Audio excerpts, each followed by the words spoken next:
레위기 24장입니다. 레위기 24장 3절부터 한번 보겠습니다. 레위기 24장 3절.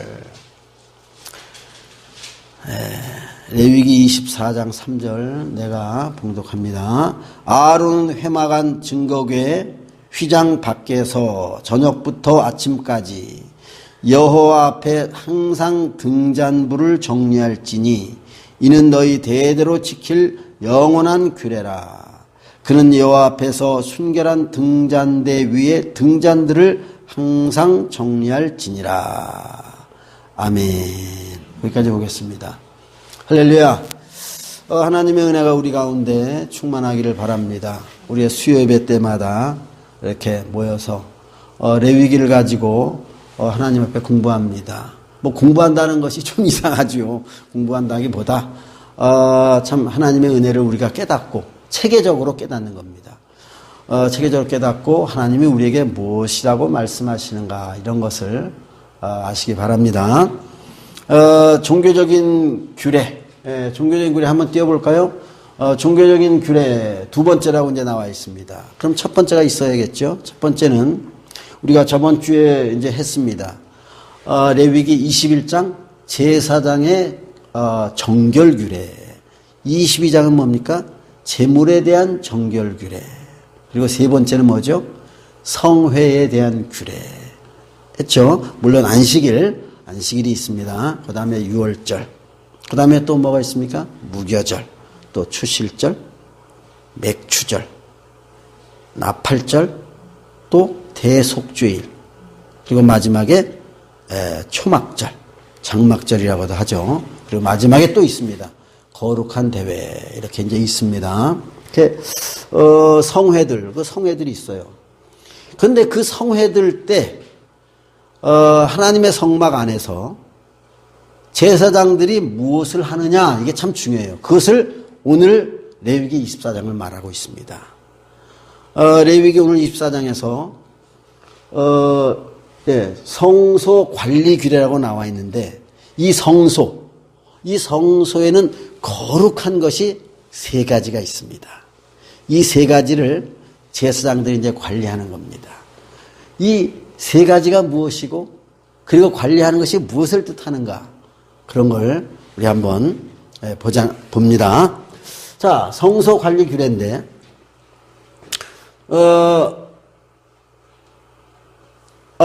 성소는 그림을 한번 그려보겠습니다.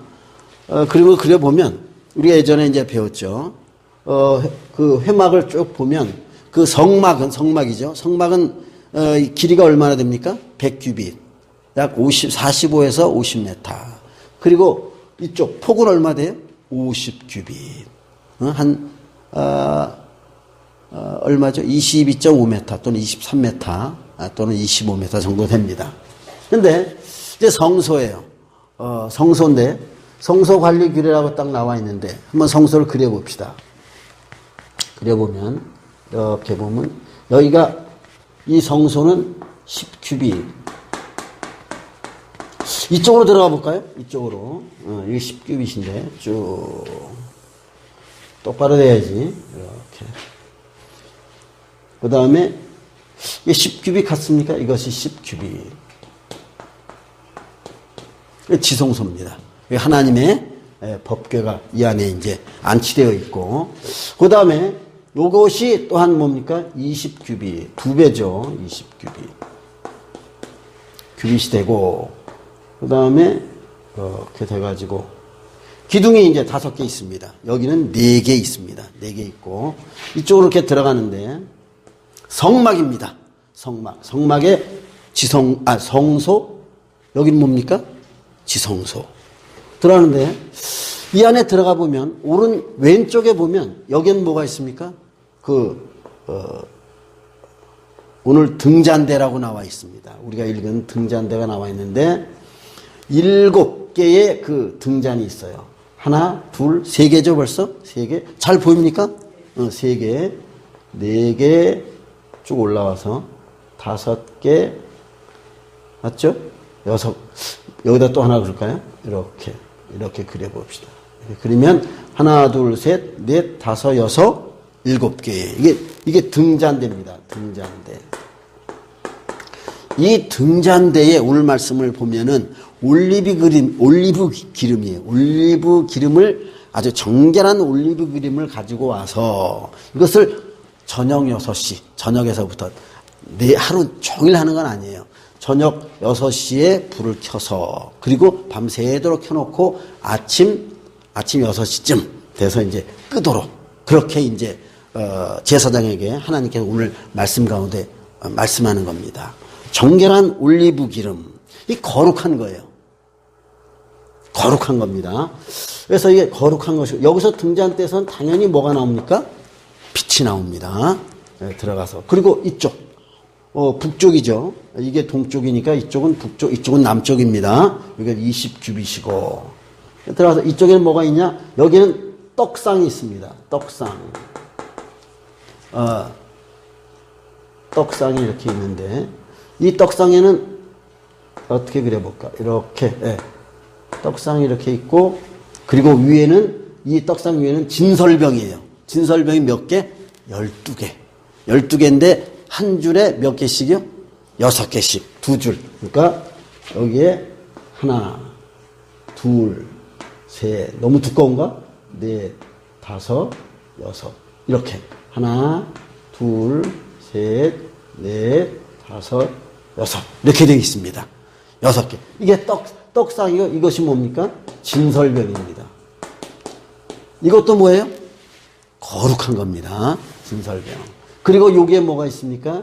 여기에 바로 분향단이 있습니다. 분향단. 이 세 가지가 진설병과 분향단과 그리고 뭐죠? 등잔대. 이 세 가지가 하나님 앞에 거룩한 것입니다.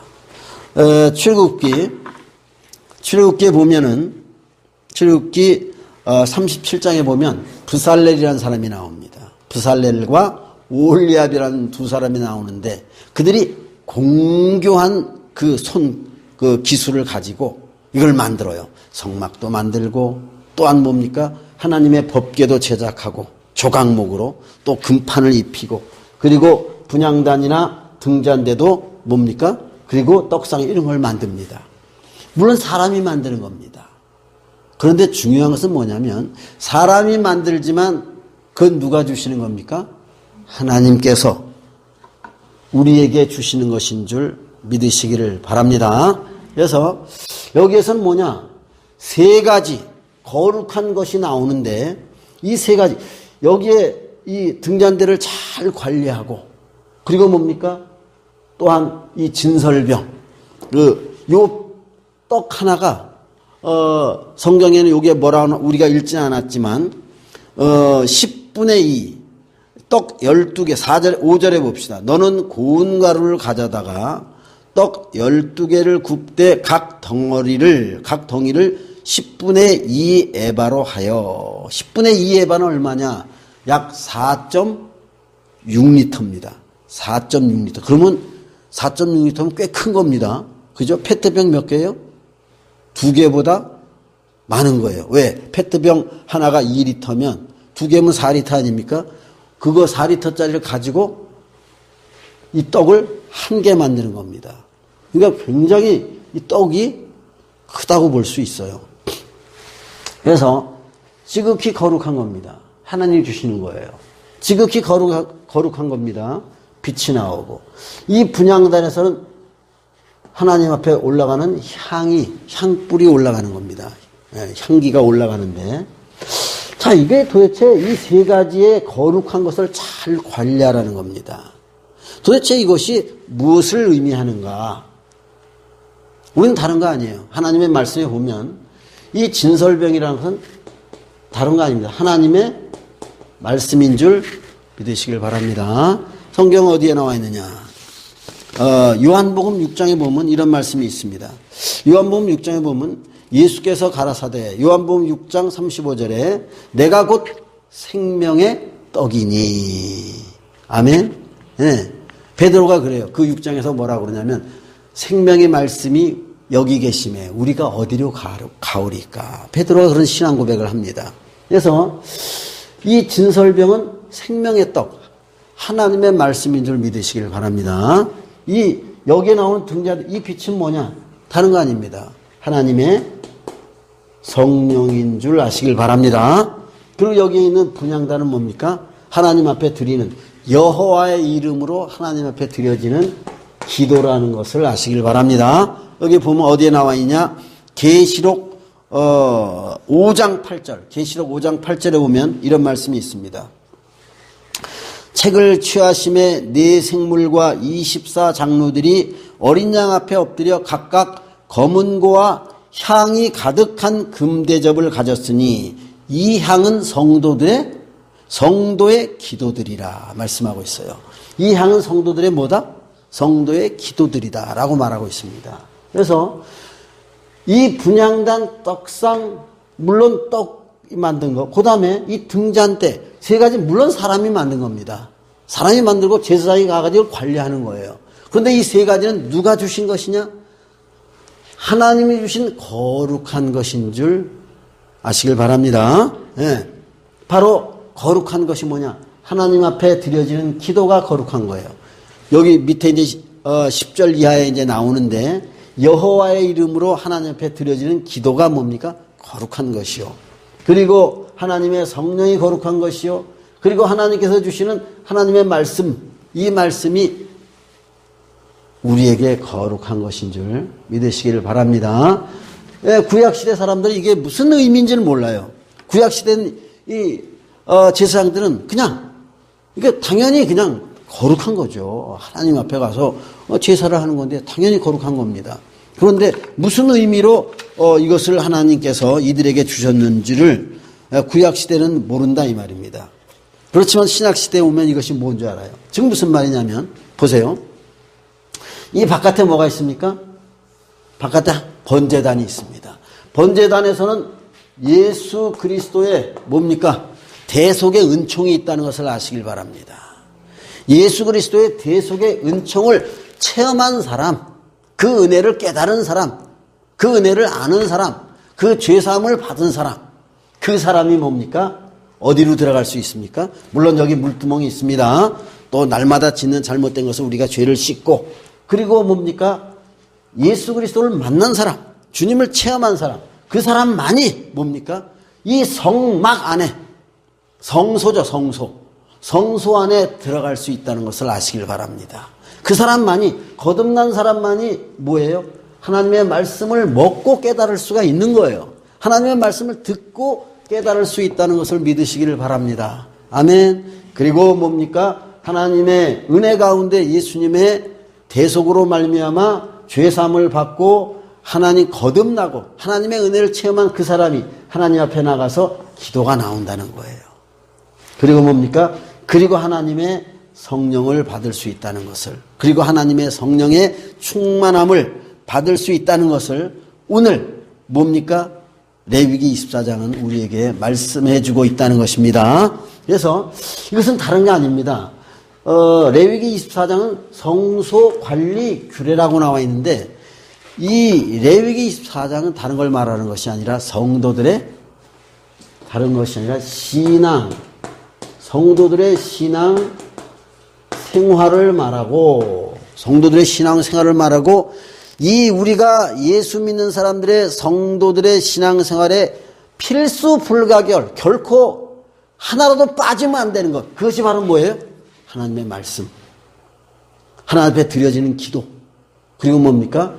하나님의 성령 충만이라는 것을 믿으시길 바랍니다. 그래서 사도행전 6장에 보면 거기 이제 예루살렘 초대교회에서 문제가 생깁니다. 히브리파 과부들하고 그 다음에 헬라파 과부들이 서로 막 다툼이라는 그런 내용이 나와요. 왜?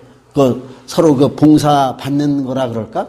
하여튼 그런 거에 대해서 히브리파 과부들은 많이 받는데 헬라파 과부들은 적게 받으니까 그 어떤 불편 부당에 의해서 서로 다툼이 일어나는 겁니다. 그래서 사도들이 가만히 놔둘 수 없잖아요. 교회 안에 다툼이 일어나면 안 되지 않습니까?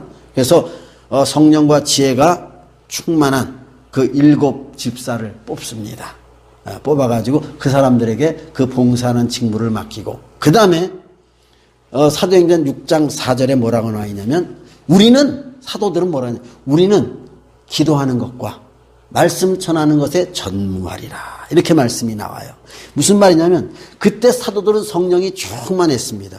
아멘. 성령이 충만한 가운데 우리는 기도하는 것과 말씀 전하는 일에 전무하리라 그랬어요. 다른 거 아닙니다. 성도들의, 하나님의 일꾼들의, 하나님의 사람들이 반드시 갖춰야 될 3가지가 있어요. 그게 바로 뭡니까? 하나님의 말씀을 읽어야 됩니다.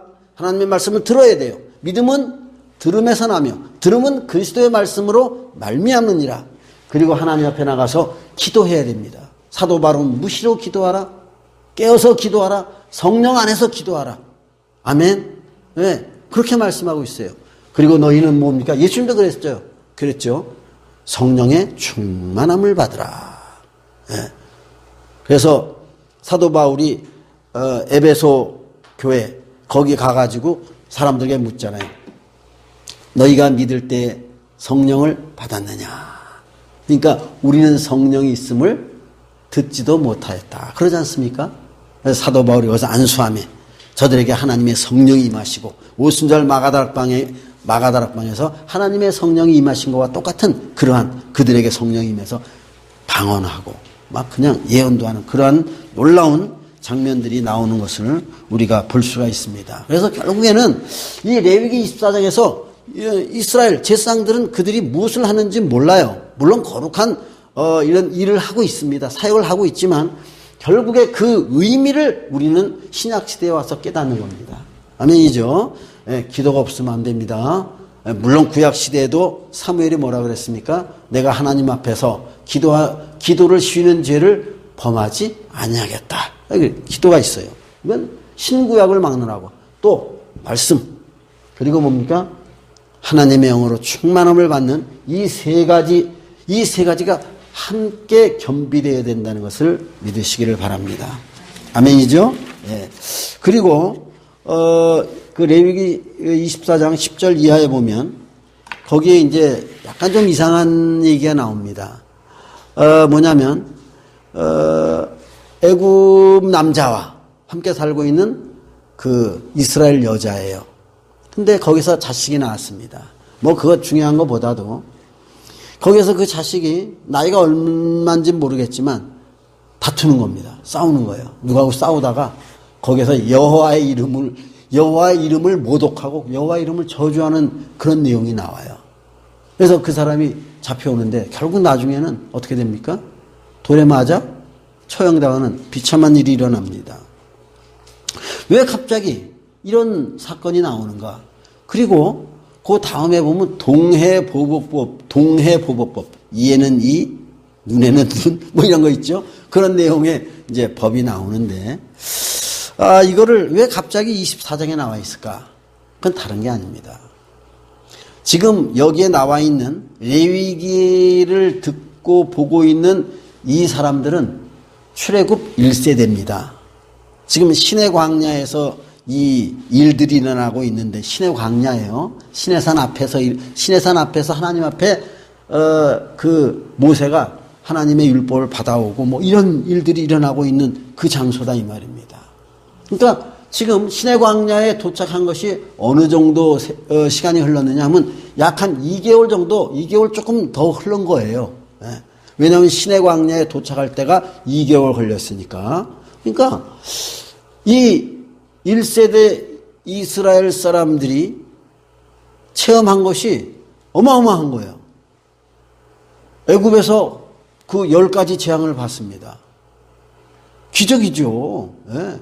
그리고 홍해 바다가 그 자기네들의 눈앞에서 그냥 팍 그 좌우에 물에 벽이 되어서 선 것을 그들이 보았어요. 목격한 겁니다. 그 홍해 바다를 마른 땅 같이 건너왔다고 분명히 성경은 우리에게 말해주고 있습니다. 그건 전무후무한 딱 한 번 일어난 일이에요. 그들은 홍해 바다를 건너왔고 뒤따라오던 바로와 그 군사들은 물의 수장, 그 홍해바다에 수장되는 그런 것을 그들의 눈으로 똑똑히 봤어요. 그리고 뭡니까? 만나를 먹고 배가 고파서 이제 만나 먹기가 귀찮다. 우리에게 고기를 좀 먹게 해달라. 그래가지고 하나님이 메추라기를 동풍에 그냥 해가지고 그 메추라기가 그냥 엄청나게 쌓여서 죽었어요. 자기 스스로. 그걸 가져다가 갖다 먹는 그러한 엄청난 기적과 하나님의 놀라운 손길을, 능력의 손길을 체험했다 이 말입니다. 그렇게 체험한 그럼에도 불구하고 뭡니까? 여호와의 이름을 모독하고 여호와의 이름을 저주한다는 것은 뭡니까? 이것은 하나님과 관계가 없다는 거예요. 무슨 말씀이 아시겠죠? 그래서 결국에는 심판을 받을 수밖에 없고 징계를 받을 수밖에 없는 그 상황을 하나님은 보여주시는 겁니다. 그러면서도 그 다음에 동해보복법이 나온 이유는 뭐냐면 한번 내가 읽어보겠습니다. 어디냐면 17절에 보면 레위기 24장 17절에 보면 사람을 쳐 죽인 자는 반드시 죽일 것이요. 이렇게 나와 있어요. 왜 갑자기 이게 나오느냐 이 말입니다. 혹시 하나님께서 하나님의 이름, 여호와의 이름을 모독하고 저주해서 이를 돌로 쳐서 처형시키는, 징계를 하시는 그런 어떤 그런 사건이 있었기 때문에 하나님께서는 사람들이, 이스라엘 백성들이 혹시 너무 모르니까, 하나님을 모르니까 하나님은 사람의 생명과 목숨을 너무 쉽게 경시하는 거 아닌가, 이런 오해를 줄까봐 그 오해를 불식시키는 그러한 내용으로 이 동해보복법이 그 밑에 연이어서 나온다는 것을 아시길 바랍니다. 네. 하나님이 결코 사람의 생명을 경시하는 것이 아닙니다. 역사에 나오는 얘기인데, 그 십자군 전쟁입니다. 십자군 전쟁인데 1차 십자군 전쟁 때 예루살렘을 점령을 해요. 그 1차 십자군 전쟁에 쫙 가가지고 그냥 예루살렘을 딱 점령합니다. 그런데 이슬람 사람들이 거기 많이 있는 거예요. 예루살렘에. 그런데 그 사람들만 있는 게 아니라 유대인들도 있고 기독교인들도 있어요. 그러니까 군사들이 와가지고 왕한테, 왕이시여, 누가 누군지, 유럽 사람들이 그 유대 땅에 와가지고 보니까, 가나안 땅에 와서, 팔레스타인 땅에 와서 보니까 사람들이 다 똑같이 생겼잖아요. 수염 달고 그냥 다 비슷비슷하게 생겼으니까 이게 누가 누군지를 모르겠습니다. 구분이 안 됩니다. 그러니까 그 왕이 딱 그 얘기를 듣더니 뭐라 그래요? 뭐 골라서 죽일 필요가 없다. 다 죽여라. 구분은 누가 하신다? 구분은 하나님이 하신다. 이렇게 말하고 있는 겁니다. 그것은 하나님을 모르는 내용입니다. 하나님을 모른다는 거예요. 하나님은 사람의 생명과 목숨을 결코 경시하시는 분이 아니라는 것을 오늘 성경은 우리에게 말씀해주고 있다는 것을 믿으시길 바랍니다. 그래서 하나님을 믿어도 어떻게 믿어요? 제대로 믿고 바로 믿어야 된다는 것을 아시길 바랍니다. 또한 우리 24장에서 깨우칠 것은 뭐냐면 자녀의 신앙교육을 잘 시켜야 된다는 것을 우리는 다시 한번 깨우칠 수 있는 겁니다. 그래서 우리는 자녀들에게 하나님을 어떻게 믿어야 될지, 말씀을 어떻게 읽어야 될지 그것을 바로 가르치고 진실로 말씀을 바로 읽고, 그리고 기도에 쉬지 않고 게을리하지 말고 성령의 충만함을 받는 이 세 가지는 반드시 우리가 신앙생활하는 가운데 없으면 안 될 것이고, 이것은 하나님께서 우리에게 주신 신앙생활하는 우리 성도들에게 주신 거룩한 세 가지라는 것을 믿으시기를 바랍니다. 네, 이것이 바로 뭡니까? 레위기 24장에서 하나님께서 우리에게 주시는 말씀이고, 레위기 이제 25장을 한번 보겠습니다. 레위기 25장, 시간이 좀 있으니까 25장까지만 한번 하고 마치겠습니다.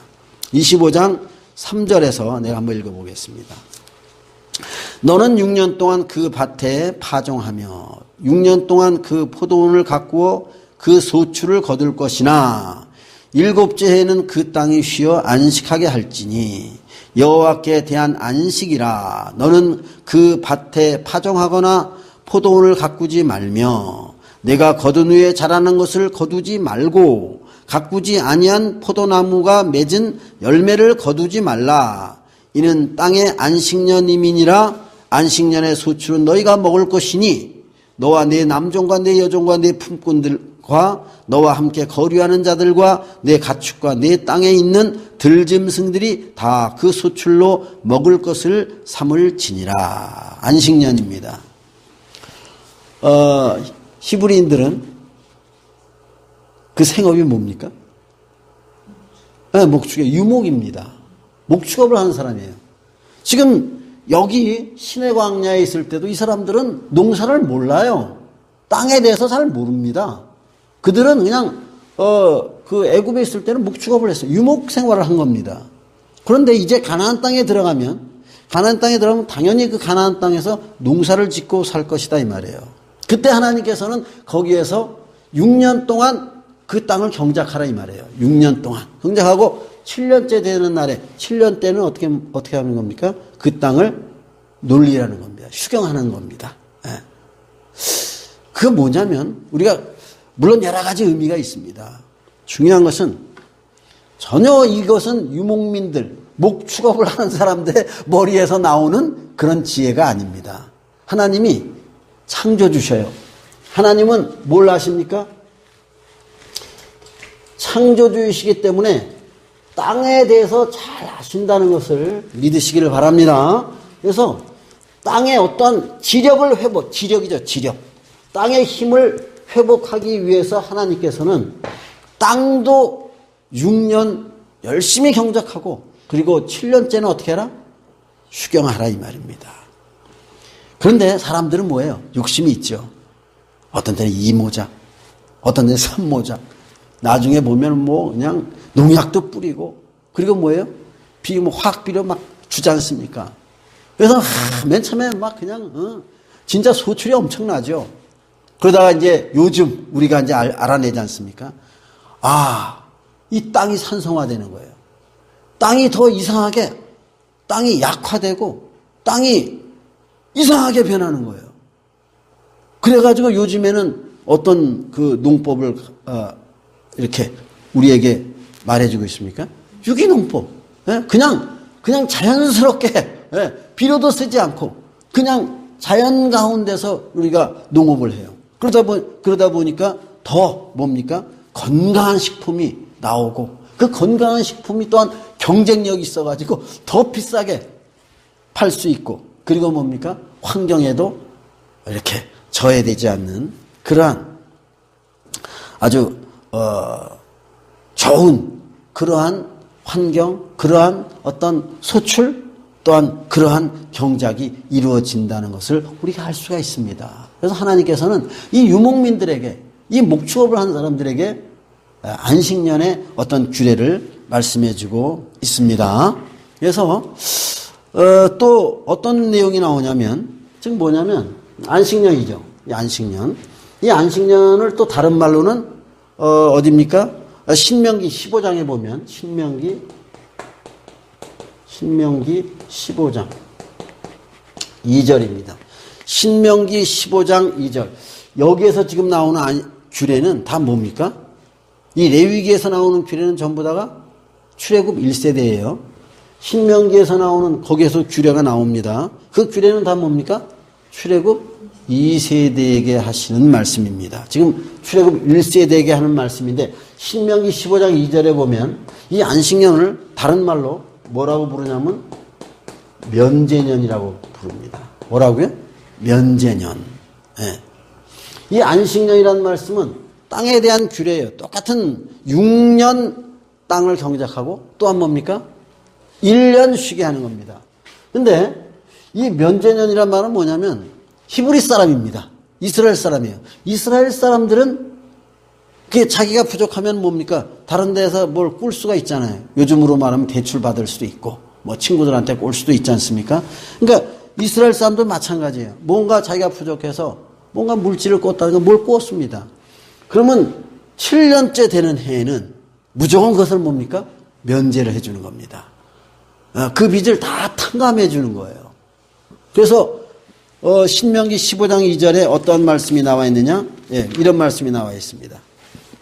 4절, 5절에도 이렇게 나와 있는데 내가 한번 읽어보겠습니다. 신명기 15장 4절과 5절 이런 말씀이 있는데 왜 이런 말씀 면제년을 하나님이 두셨느냐? 다른 것이 아니라 내가 만일 내 하나님 여호와의 말씀만 듣고 내가 오늘날 내가 네게 명하는 그 명령을 다 지켜 행하면 내 하나님 여호와께서 내게 유업으로 주신 땅에서 네가 정령 복을 받으리니 너희 중에 가난한 자가 없으리라. 너희 중에 뭐라고요? 가난한 자가 없으리라. 하나님께서 이 안식년 규례가 뭐냐? 다른 거 아닙니다. 이 당시는 뭐예요? 농경시대예요. 농경시대. 뭐 예전에 우리가 학교 다닐 때 배웠잖아요. 1차 산업 또 뭡니까? 2차 산업 배웠죠. 그죠? 3차 산업. 요즘에 뭡니까? 4차 산업 있잖아요. 그죠? 1차 산업이 뭐예요? 그게 농업이에요. 농업. 2차 산업은 뭡니까? 뭐 기간산업, 뭐 만드는 거, 제작하는 거. 3차 산업은 뭐 서비스죠. 그렇지만 유대인들은, 히브리 사람들은 뭡니까? 이 사람들은 1차도 아니고 2차도 아니고 3차도 아니에요. 왜? 이 사람들은 목축업이니까. 글쎄, 이거 몇 차 산업인지. 그것도 1차 산업입니까? 근데 하여튼 이 사람들은 그 모든 재화, 모든 재물이 어디서 나와요? 무슨 산업에서 나와요? 1차 산업, 농경산업에서 나오는 겁니다. 그러니까 하나님은 이 안식년 규례가 바로 뭐예요? 하나님께서 어떻게 하면은 재화를 잘 경영해 나갈 수가 있는가. 아멘이죠. 하나님의 어떻게 보면 그 농경시대의 그 재화를 잘 경영해 나가는 하나님의 지혜다라고 우리는 말할 수가 있습니다. 그리고 뭡니까? 이 면제년이라는 것은 이것도 마찬가지예요. 이건 믿음이 있어야 됩니다. 믿음이 있어야지만 이게 자기가 빌려준 돈을 탕감해 주는 겁니다. 7년 만에. 그리고 7년, 6년 동안 안 갚는다는 것도 참 어떻게 보면 참 이렇게 상식적이지 못하죠. 빨리 갚아야죠. 근데 얼마나 돈이 없으면 못 갚겠느냐 이 말입니다. 그래서 면제를 해줘가지고 여기 뭐라고 나오냐? 너희 중에 가난한 자가 어떻게 해요? 없으리라. 하나님께서 이걸 면제해주면 이 빚을 탕감해주면 하나님께서 나는 손해가 물론 되죠. 그렇지만 그 복은 누구한테서 받는다? 하나님에게서부터 받는다. 그 믿음이 있으면 탕감해 준다 이 말입니다. 믿음이 없으면 탕감해 주겠습니까? 안 해주겠습니까? 하나님 앞에 순종도 하지 못할 뿐 아니라 탕감해 주지도 못해요. 그러면 뭡니까? 그 사회가 굉장히 힘든 사회가 될 수밖에 없다는 것을 우리가 알 수가 있습니다. 그래서 참 안식년 규례라는 것은 우리가 다음 주에 우리 한번 신년 규례까지 해보려고 그랬는데 안식년 규례라는 것은 어떻게 보면 하나님의 그 당시 농경 생활에 어떤 그 경영을 해나가는 어떤 그러한 하나님의 지혜가 아닌가 그런 것을 한번 생각을 해 봅니다. 그리고 골고루 잘 살게 하는 면제년을 두어서 이거보다 더 큰 게 뭐냐? 안식년보다 더 큰 은혜가 뭐냐? 다음 주에 할 신년규례입니다. 이것은 어마어마한 참으로 모든 종들을 해방하고 자유를 주고 모든 것을 면제하고 모든 재산이 다시 돌아오는 해방의 해다는 것을 신년의 의미로 우리가 이제 알 수가 있습니다. 자, 오늘은 여기까지 하고 우리 한번 하나님 앞에 이 시간 또 주님 의지하고 하나님 바라보고 이 시간 기도하겠습니다. 기도할 때 다른 것이 아니라 하나님, 우리 24장 봤죠? 성소관리 규례에서 하나님 기도가 내가 참 하나님 앞에 기도하고 그리고 뭐예요? 말씀 읽는 것, 또 말씀 전하는 것. 그래서 성령을 충만하게 하여 주옵소서. 우리 하나님 앞에 한번 간절히 기도하